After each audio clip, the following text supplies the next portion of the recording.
So, listen to this. People still say Antoine Griezmann failed at Barcelona like it's a closed case.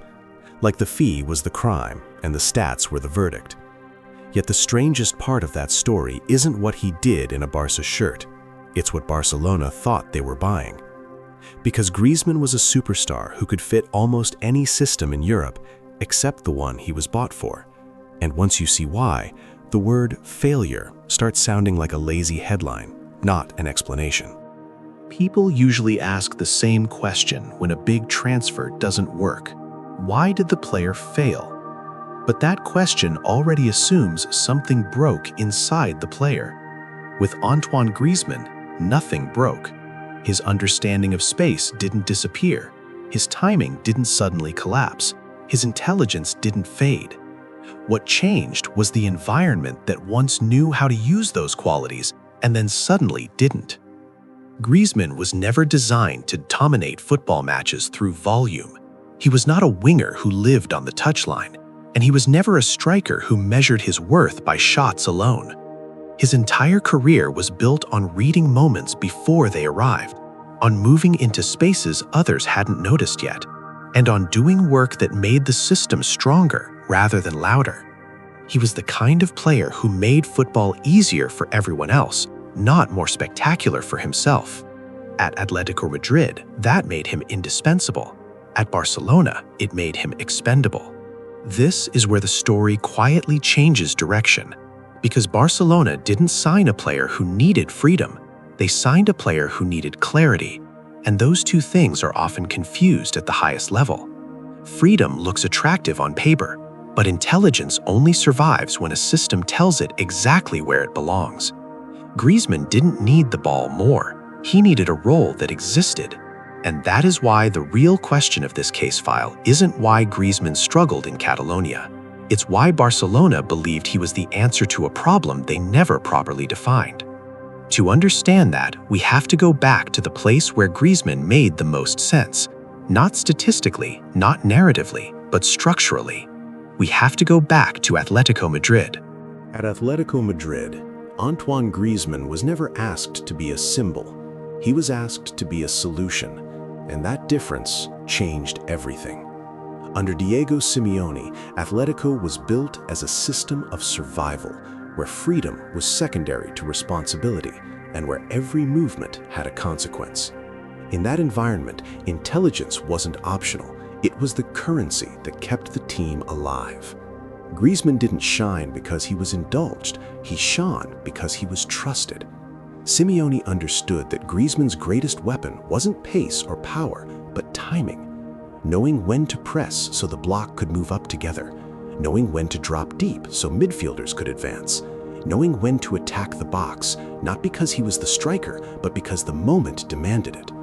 He operated as a hybrid, somewhere between a 9 and a 10, but labels mattered less than function. When Atlético defended deep, Griezmann became the first outlet. When they countered, he decided whether the attack should explode or breathe. When they needed control, he slowed the game without ever touching the spotlight. His intelligence was never decorative, it was structural. This is the part the narrative often misses. Griezmann did not need constant touches to influence matches. He influenced them by removing chaos, by making sure everyone else arrived where they were supposed to arrive. Atlético's wide players stretched the pitch, the midfield protected zones, the backline stayed compact, and in the middle of all that discipline, Griezmann was the connector that made the system feel human. At Atlético, he didn't have to search for relevance. The structure guaranteed it. His decisions mattered because the team was built to respond to them. That's why he didn't look like a superstar trying to dominate games. He looked like a player who belonged exactly where he was. And that is what makes the next chapter so revealing. Because when Griezmann left Atlético, he didn't leave a system that no longer suited him. He left a system that knew exactly who he was. And he walked into one that already had its answers. Barcelona was not a place searching for identity when Antoine Griezmann arrived. It was a place protecting one. The system was not unfinished. It was settled, repeated, and emotionally owned. Every attacking rhythm already had a reference point. Every important space on the pitch already belonged to someone. And the team did not adapt to new intelligence. It absorbed it or erased it. Messi ball was no longer a tactical choice. It was an ecosystem. The right half space was sacred. The central pocket was controlled. The tempo of the game rose and fell according to one gravity. In that environment, roles were not negotiated, they were inherited. Griezmann didn't arrive as a missing piece. He arrived as a duplicate, not in quality, but in space. He wasn't a winger who could stretch the touchline without consequence. He wasn't a classic nine who could live between center backs. And he could never replace Messi, because Messi was not a position, he was the system itself. So Griezmann drifted, not because he lacked confidence, not because he was confused, but because there was nowhere left to stand without stepping on someone else's meaning. His instinct to drop deep brought him into zones that were already occupied. His desire to connect slowed a rhythm that wasn't built to wait. His intelligence without the ball became invisible, because Barcelona did not function as a collective organism the way Atlético did. This is where perception turns into distortion. Griezmann didn't stop understanding football. Football at Barcelona stopped asking him the questions he was designed to answer. He was judged by goals, but deployed as a connector, measured by presence, but asked to disappear, expected to adapt endlessly, yet never given a role that truly existed. Match after match, the same quiet reality repeated itself. This was not a failure of form, it was a failure of function. Not because Griezmann played badly, but because the system had no language for what he offered. And once you accept that, the story can no longer end with tactics or performances. Because if Griezmann didn't fit Barcelona's structure, the real mystery isn't why he struggled on the pitch, it's why Barcelona decided to buy him anyway. Barcelona didn't buy Antoine Griezmann because the system demanded him. They bought him because the moment demanded reassurance. At that stage, the club was no longer operating purely on football logic. It was operating on symbolism, on image, on the need to prove that power, attraction, and control still belonged to them. Activating Griezmann's release clause was not the result of a tactical gap on a whiteboard. It was the result of fear. Fear of letting a world-class player strengthen someone else. Fear of admitting that the era of effortless dominance was slipping. Fear of standing still while rivals moved forward. So Barcelona did what institutions under pressure often do. They collected a name instead of defining a role. Griezmann represented safety on paper, a World Cup winner, a proven big-game player, a superstar whose resume could silence doubt in press conferences and headlines. But football does not respond to reassurance. Once the noise fades, the pitch asks a simpler question than any narrative ever could. Where do you belong? Barcelona never answered that. Griezmann wasn't signed to solve a structural problem. He was signed to protect a story. And when narrative replaces necessity, the player becomes collateral. Not because he lacks quality, but because the system was never built to listen to him. This wasn't a bad transfer in isolation.